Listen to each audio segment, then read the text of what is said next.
From ancient Ephesus, I'm going to speak about Revelation chapter 3. I'm standing inside of a large fortress where it is the Basilica of Saint John, and this dates back to the 6th century.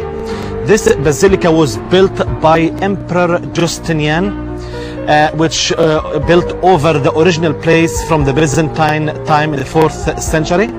And inside of that church there is the grave of Saint John, which was the place where many pilgrims come to pay homage for the Apostle John.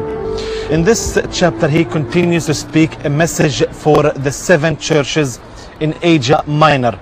And in chapter 3 he begins with his message to Sardis. He's saying, "You have a name that you are alive, but you are dead." It's called the feeble church. Then he continues his messages to Philadelphia. "I have set before you an open door. This is the faithful church." And the last church in chapter 3, it's a message to Laodicea. "You are neither cold nor hot." This is the foolish church, or the compromising church. But in this chapter I will be talking about the church of Sardis. Sardis was in Asia Minor. It was about 50 miles east of Ephesus. It was a very important city. It had center for trade. It was a military city. They had a military center also. And it was fortified and impregnable fortress.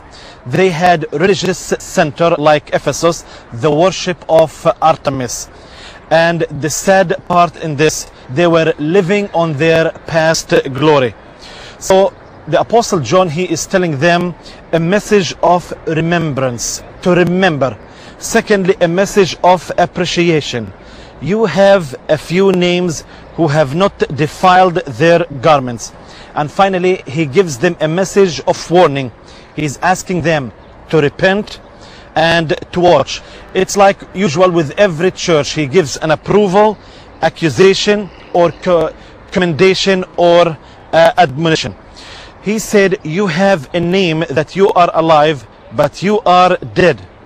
The question here, it's not what man can see, it's what God can see. God sees inside of the heart, and he knows the intent of the heart.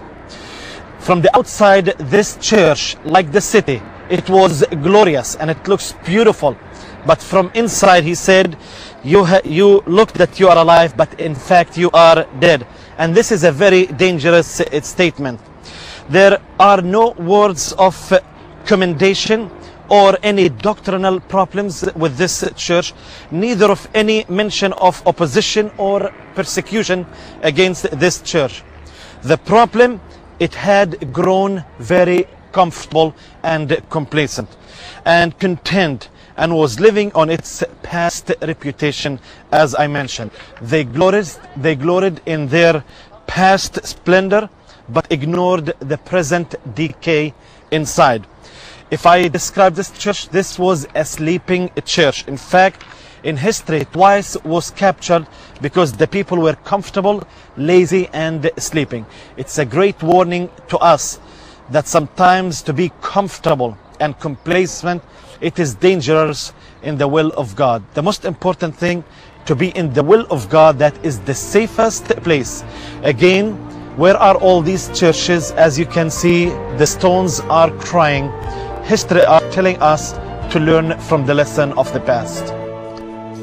From a monastery on the island of Patmos, join us next time on Let There Be Light as we explore Revelation chapter 4.